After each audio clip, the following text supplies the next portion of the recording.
Welcome and hello. And I'm not going to waste any time. Let's jump right in. So when I wired up this prototype, let's turn it around to the back. You can see I used 3 bulbs and they're quite effective, 5 to 12 volt. And based on the colors I'm seeing, I ordered a flickering orange, a flickering red, and a solid yellow. So the place that I order my LEDs from doesn't have those exact bulbs anymore that I used on the prototype. So if it doesn't work out, doesn't look realistic enough, I'll just redo my order and rewire. And I know what you're thinking. You're thinking, rewire? That sounds difficult. Normally, if you solder, it would be. But we're not going to solder today. We're going to use something called WAGO inline connectors. My husband told me about these because he's an all-around handyman type. These are called inline connectors. They're clamp connectors. They make several different kinds. I'll put the link to these guys down below. These things are awesome. They make it so quick, so easy. There's no solder, no mess, no fumes, unless you're using it for a very small space, in which case there are better ways than these to go. Tiny Craft Life. If you haven't seen her channel, you need to check it out. She just released a video on how she wires things up, and she gives you some really good options. So I will put a link to her video down below in the description as well, so that you have options to check out. This is the actual size of the connector. You can see it compared to my hand. So let me show you what I ordered for LEDs. These are 2 flickering yellow. Oh, let me tell you where I ordered them from first. Evan Designs. evandesigns.com. So anyway, from them I ordered these 2 1.8 millimeter flickering yellow, 2, 3, and these are all 3 volt, 2 solid orange, 1 3 millimeter, which is much larger. You can see compared to one of these guys, it's a much larger tip on it, and that's in solid red. Because these were a little smaller, I ordered 2 just to make sure that I get the intensity I'm looking for. Evan Designs also sells all sorts of battery connectors. You can get a 9 volt battery connector. This is a 3 volt button cell CR2032 button holder. CR2032s are extremely common, very easy to get, 3 volt. Let's go ahead, and what we're going to do, we're going to have 2 WAGO connectors. One's going to be the positive, which is the red wire, and one's going to be the ground, which is the black wire. You can see the tips don't have the red and black covering on them. They're ready to go. The Evan Designs does that for you. But what we can do is just go ahead and we can set up the switch side of the WAGO connectors. See, I'm just going to take it, push the wire in until it goes all the way into that back area, and then we'll snap it shut. And you see I'm tugging on it pretty hard and it's not coming out. So these are really sturdy option to avoid solder, and I hate soldering. So yeah, if you want to learn soldering, I suggest you look it up on somebody else's YouTube channel, because I do not like it. It's a good idea to test these before you get too carried away. So to do that, you just put all your red wires together, all your black wires together. Try to make sure they're all, the tips of these are all lined up. Now what we're going to do when we go to actually install these is we're going to twist all these wires together. Got all our little reds lined up. We're going to open up and the twisting will make it much easier to make sure that they all get pushed to the back, and then it snaps down on them. They're in there. This is another good thing about these things, is when you want to do tests or just try stuff out, it makes it so easy. Make sure you're going red to red and black to black. Push those down, push them in, clamp it down. Fingers crossed. And there you go. Your lights are all working. So in our fireplace, we're going to need to punch holes. Now, ideally, the best time to do this would be before you put this part to this part, way early in the process. But I wasn't sure how I was going to do it, so rather than hold up progress, I just went ahead. So we do have this here we got to be aware of. So I kind of wanted the red one to be sort of in the middle, because that is where your coals, your red hot coals would be. So to punch those holes, I have this guy.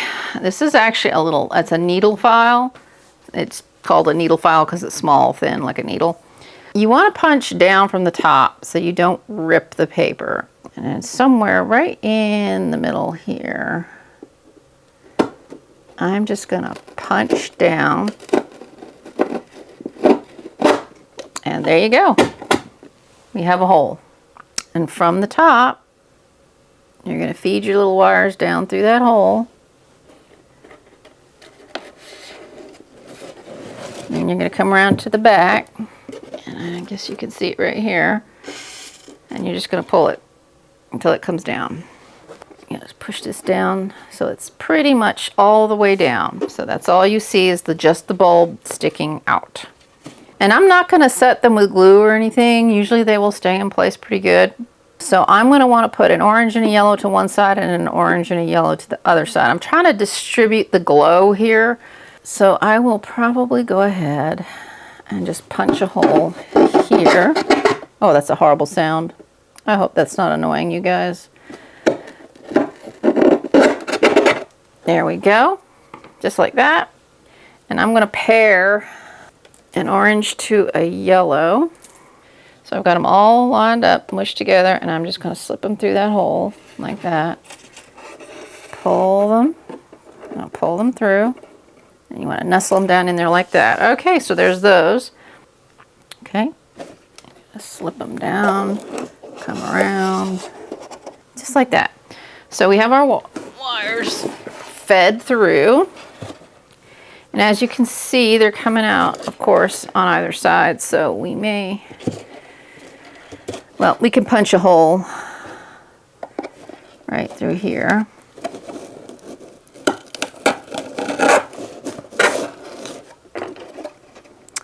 We can feed these wires through. Yep, we got one that didn't feed. There we go. All right, there we go. We got all our reds and all our blacks. So now what we're going to do is put all the black wires together. And then we're just going to twist. We're going to put them inside our connector, snap it shut. And then you're going to tug gently on each individual wire. Make sure it's in there. And we're going to do the same for the reds. Oh shoot, I missed one. I was like, wait a minute, I should have five of each wire. I'll have to redo the blacks. And this, see, this is where it comes in handy because I missed some wires. I was being goofy and not paying attention, so it's very easy to redo everything. So you can see how these have been twisted together. Slip it into the WAGO connector, snap it shut, give it a tug, we're good. And now I just pop this open, pull out our wires, make sure the ends are all together. Push it back in. There we go. Now, let's see if it's gonna give us the desired effect. Yeah, I'm not sure. It is flickering. So let's put a log in there. Let me try turning the light off here. Okay, well you can see it now. Yeah, those yellows are getting overwhelmed. I wonder, I could always just pull these up a little. Like so.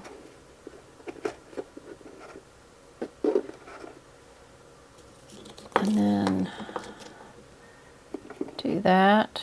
That's a little better.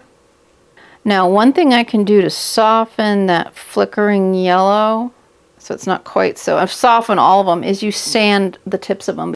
So get a little bit of sandpaper and get as fine a grit as you can. This is 220, I believe. So the first one, let's just pull this red out a little bit. And all you're going to do, and this is going to be a little difficult to show you, is you're just going to gently rub the tip like that. And I don't know how well you can see it this far away. It's getting a frosted white look on it. That's what you want. It doesn't take a lot. You're just scratching up this acrylic tip. You do not want to remove it or you will destroy your LED. And it doesn't have to be perfect. Just enough to get it to work the way you want it to. I'm going to push this little guy back down in there. And do the rest as well. Yeah, you can see the red glow is much more diffuse and not as harsh. This yellow one's doing much better. I still need to work on this yellow and orange. And just, you can see the difference between this and that. That is a much more realistic glow. So I need to sand these two down a little bit, just give them a frosted look. And another way you can do this is if you're afraid to sand them, is you can take a little bit of acrylic paint and just paint over. And that, it will reduce the amount of light coming out, but it'll also give it a more diffuse glow. Look how much softer that is. And all I did was the very tip. I just sanded the very tips of those little guys. So let's put our logs back in. You can see that back log is blocking quite a bit of the glow. I mean, it's still there and it's flickering. Another good, what I could do is get a flickering orange and a solid yellow. That might work better. And just put them in the very back behind so that we get that glow coming up the back of the fireplace. The other thing that you can do to make your life easier is you can mount the switch onto the side of your fireplace so that you don't have to move. Let's say you've got it set up, the fireplace is in the back. You got all this furniture and dolls set up and you're like, oh, now I got to turn the fireplace on. Well, if you put the switch to the side, whichever side works for you, or down low in the front or whatever you want, or even on the top, however you want to do it, you could do it. So what I'm going to do is I'm going to take my handy dandy punch here, and I'm probably going to put my switch somewhere right about there. And I'm just going to work my way in. We're going to have to make that pretty darn large. So at this point you can grab an X-Acto knife. So I'll probably put the switch sideways like that. So I'm going to want it to come like that. And just punch this up. I'm good with that. Now, the one thing we're going to have to do is we're going to have to support that switch on the back side, because every time you go to punch it, you're going to punch it right out of that hole. And it's going to annoy the tar out of you. So we have to figure out a way to support the switch on the back here. So what I did was I had a scrap piece of 1/4 inch dowel, square dowel, and I just cut it to the exact length that I would need to put gentle pressure on the back side of the switch without pushing it out so hard that it, bowed out the side of our fireplace. And then that way I can just push. But the advantage to this is if I ever need to undo the wiring for any reason, I can just pop this out. So whatever spare sticks or lumber or whatever you have laying around you could do this with. You could also hot glue it in place and then just pry it off if you ever needed to in the future. So however you want to attach it is up to you. This is just the method that I chose because it was quick, convenient, and I can undo it anytime I want to. So now I can go like this and hit the button and hit the button. This is the tricky part. I want to burn them, but you can't really, you should do it outside, but it's been rainy today. So let me see what I can do. I'll be right back.